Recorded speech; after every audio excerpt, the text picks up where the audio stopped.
Okay, in the old days, women used to sit around embroidering their fancy underwear for their hope chests. But you know what we're going to do today? We're going to build a hope chest. Never mind the underwear, the chest. Okay? See, look, I built this. And it was my first effort. It's a little bit cumbersome, but it's got these suave handles so that you can actually carry your hope chest from relationship to relationship, if that's the kind of luck you have.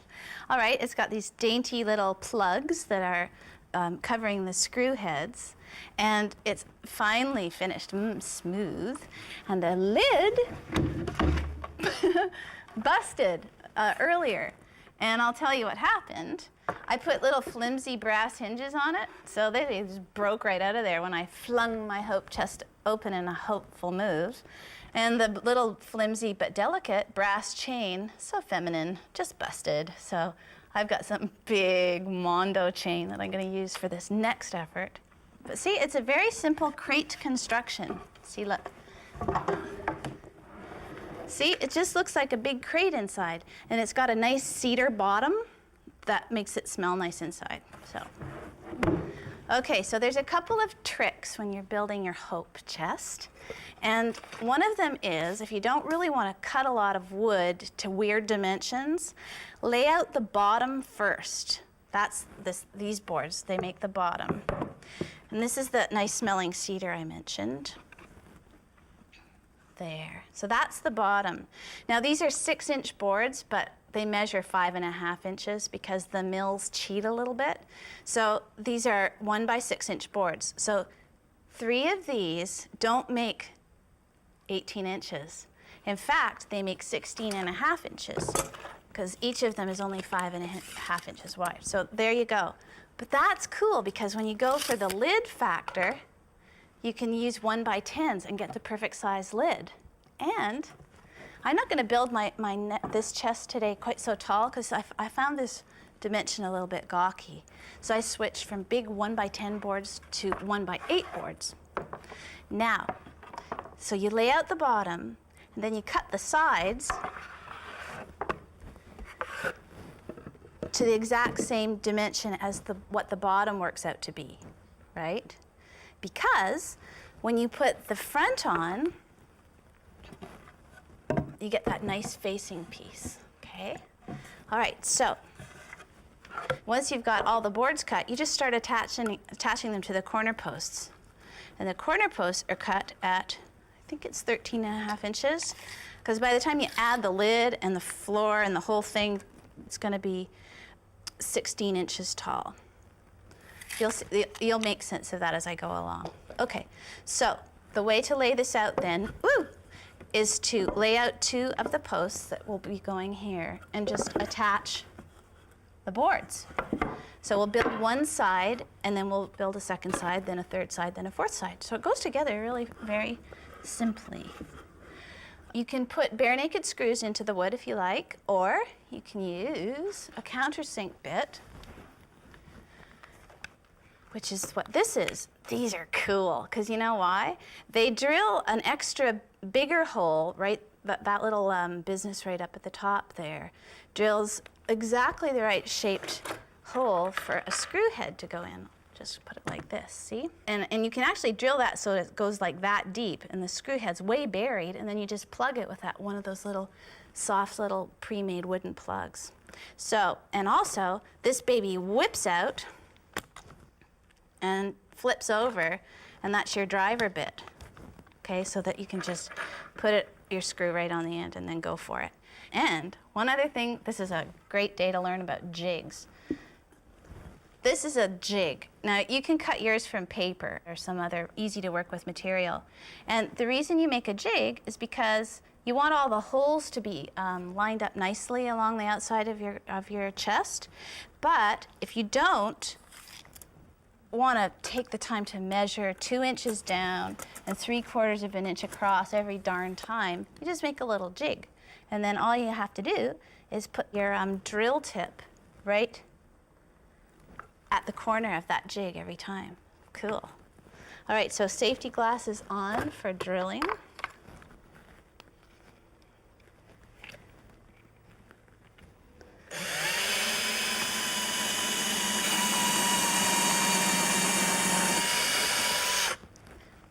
sometimes the bit plugs up, and so it's good to blow the extra sawdust off. That's about the right depth.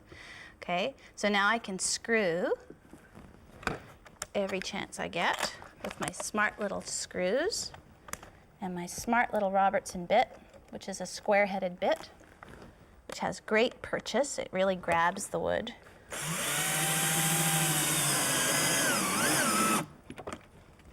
Okay, now you still have another chance to just true up your board if it went a bit cockamamie on you. Okay, so I'm going to use my jig, and I'm going to make it another spot right here. I'll just mark it with the end of this Robertson bit. And then I'm going to put the other board on the bottom, and then I'll have a whole side built, and I'm almost, you know, a quarter of the way done.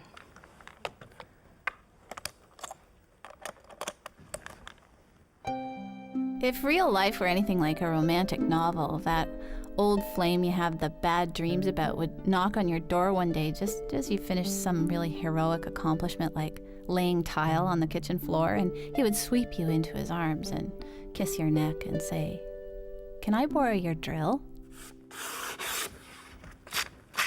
Okay, I've got the two sides built, and actually just tidying them up with a little sandpaper. Now, I think it's probably easier to build both of the side pieces first and then start to attach the front and back. So, oh, also, if you end up with a flaw on the board, this will happen. Just turn it to the inside, unless, you know, you like the flawed look, which is also acceptable. All right, so that's lined up there. I'm gonna pick the best side of this board to go to the front. I think it's that side. And now I've changed the jig size for this long board because look, I just made the jig an extra 3/4 of an inch wider, so now it's gonna hit right in the middle of this board. So just something to be aware of because I forgot to do that over there, and so, you know, the old learning curve. Okay, so feeling it with my fingers. Safety glasses on, and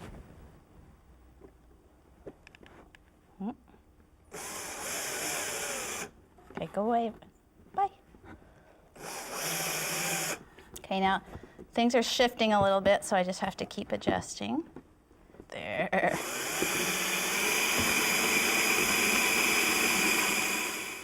Really great to have boobs, actually. They're so good for little mini clamps and adjusting things and shimming things.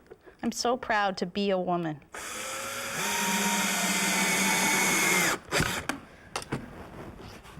Okay, so then I can, I'll keep drilling the holes up and then add the second piece. Well, look how fast this is going together. All right, I'm cruising now. So sometimes also you'll notice when you're putting together your box that you might have a little bit that's out right here. So just adjust your board up a little bit when you go to drill here. It'll leave a little crack, but that just adds flavor. When you build a hope chest, you have to establish what you're hoping for. So, you know, engineers would say you're hoping to integrate structure and design, or a philosopher might say you hope to fill that empty place in your soul, but, you know, actually you could just be hoping to expand your underwear collection. Yeah, this is gonna hold a lot of lingerie. Okay, so the box is done. Now, it's simply a matter of putting it on the bottom. So the planks are, see, and we've got hips too. Born for it, born for it. Okay, so line up the bottom. Then it's just a matter of subtly sliding the box over the planks.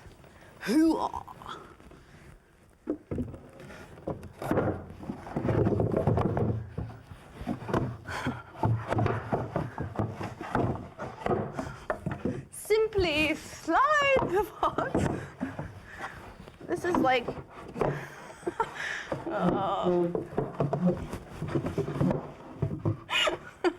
this is like those instructions when you buy a new gadget and it says simply whatever. That's simply, it's some kind of a red flag. When they don't know how to state the thing, they use the word simply as if it's gonna help. Then you just feel bad about yourself because you can't get it together simply. There we go.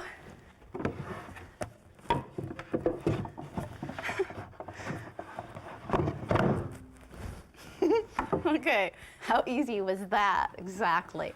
Okay, so we're at the side now. We got to screw the boards in, okay? 2 screws in each board. Sounds simple, but I can make it complicated. And here's why. The measurement of the side pieces, remember, is 16.5 inches. Okay, so I've got to get 6 holes across 16.5 inches. So you divide 16.5 by 6, and what do you get? Wait for it. 2 3/4. So you think, okay, well, I'll just start right here, and I'll put 1 every 2 3/4. But that'll be butt ugly because it'll come out with this much space at this end, and then this much space at this end. So what you do is those smart little jigs, okay?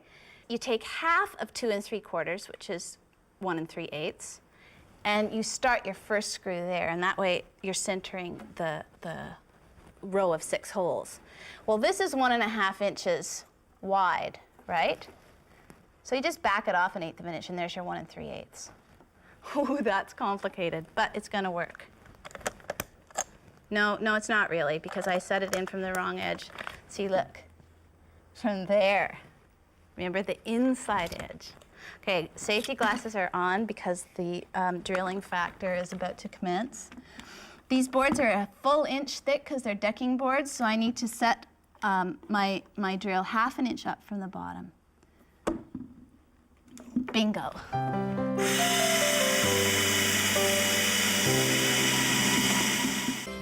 The hope chest is coming along, okay? The bottom is built, it's over here, and now I'm just gonna create the lid, and I'm copying this old lid here, because it's the same size box. Well, it's a little more squat, but the lid's the same size.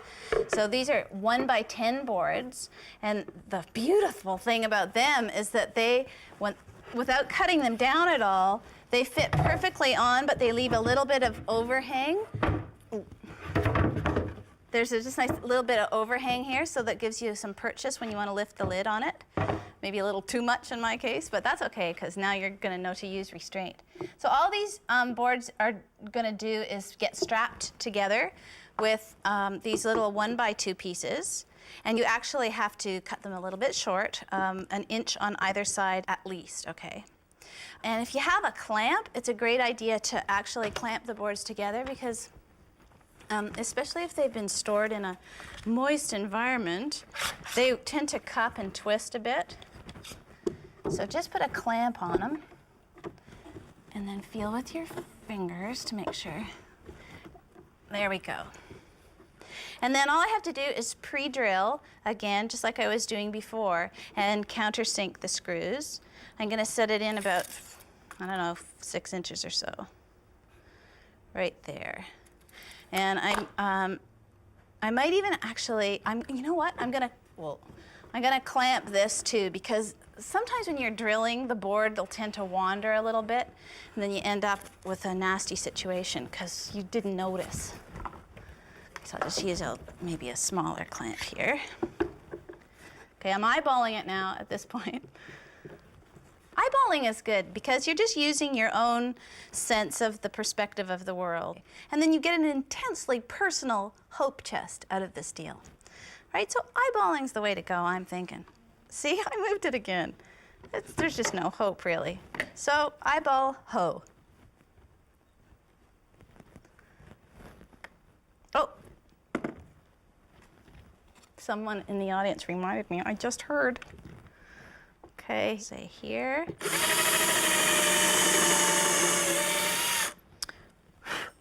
And I want to put the first screw in just so that I have the board stable. Otherwise, it is likely to wiggle and jump all over the surface that I'm working on. Once I've got one in, though, I can just drill all 3 remaining holes in a row. Whoa! Did you just see what I saw? Holy doodle, I've committed the classic carpentry move here. I've never actually done that before. And if you believe that, look, the actual screw came through. You know why? I forgot to adjust for size. And a woman needs to remember to do that, okay? So let's take that baby out and just find some shorter screws. Usually, a shorter screw is really available.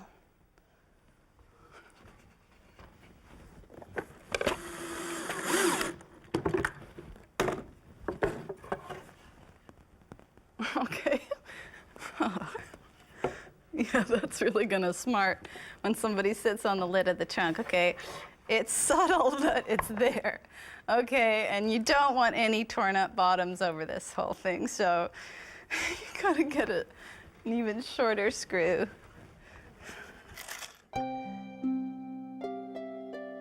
You know, the actress Tallulah Bankhead once said, "If I had my life to live again, I'd make the same mistakes, only sooner."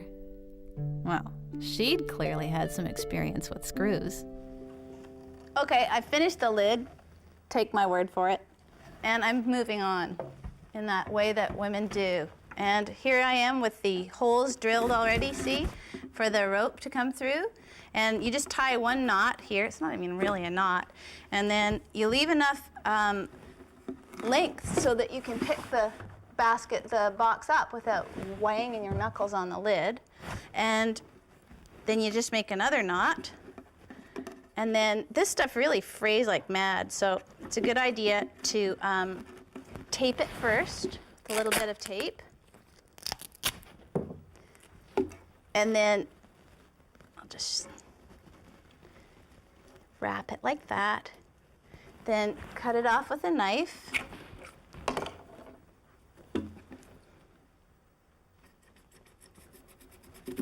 Woo! See how much it frays? It really frays. So then you want to have a little lighter or something standing by. Too bad about that. Now it's gone all messy on me. And you just cauterize it. Okay, so now I've got my beautiful little rope handles on. And the next step is attaching a piano hinge to the lid, because no more brass hinges for me, little skinny brass hinges 3 inches long. I'm going to go for the Mondo hinge. Okay, there. I'm golden on the old handles. And these actually, sometimes you can't get one that'll match the height of your, or the length of your lid perfectly, but this one happens to fit beautifully because it's exactly 30 inches. Now, the lid is cut a little bit long. It's cut 31 inches so that it hangs over a little bit. See, it's just a bit longer on either end. So all I need to do is first attach this hinge to the box. Then I'm going to attach it to the lid. Then we are so golden because we have a hope chest. Okay. So the hinge is on, real live piano hinge like they use on a real live piano. And now to attach the lid, you have to make another jig and wreck stuff in the process. This is another jig, and it's going to hold the lid up for me while I work on it, because it's completely impossible to do it without either somebody holding it for you or a little bit of help from a jig. There, perfect, eh? Now you just line it up so that there's a 1/2 inch clearing each side, because remember the lid is cut 31 inches. It's a 1/2 inch on either side overhang. And I'm now going to pre-drill the lid, and then it might look like we're done, but we're not, because there's some other special things that have to happen to make the box perfecto hopeful, okay?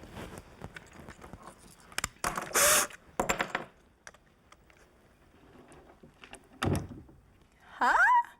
Okay, so some tricks. This is Mondo chain. I used a heavier chain this time, and actually it can be flung with a little bit of abandon. And this baby's gonna hold a lot of lingerie. I'm telling you, look at that. The hinge is very beautiful and complete. And I was just pounding in some of these little plugs, which you buy preordained. I mean, they come in little packages. Okay, one other thing. When you're completely done, it's nice to sand down all these sharp edges. So you can use a palm sander, a little electric one, or just a piece of sandpaper if you're going the slow route. And if you want to use a food-grade wax or polish, beeswax is good, to rub it down and give it a nice sheen, because that way you know it's non-toxic. So But get a load of this. Now talk about a hope chest. You see, this is the kind of thing you want to drag from boyfriend to boyfriend because it has character. This was made by Carl Beck. Hello. It's huge, and it's lined with aromatic cedar, so anything you put in here will smell good, even if it didn't smell good to start with. So your hope chest is just beckoning to you from a little ways away, so get on it, girl. Even if you're already married, it's not too late to build a hope chest. It's just your way of saying, honey, of every man I've ever loved, you're the one who's put up with me the longest, so go ahead and pick something racy out of the hope chest, and if it still fits, I'll wear it. And this will generate hope for the immediate future, especially for your husband.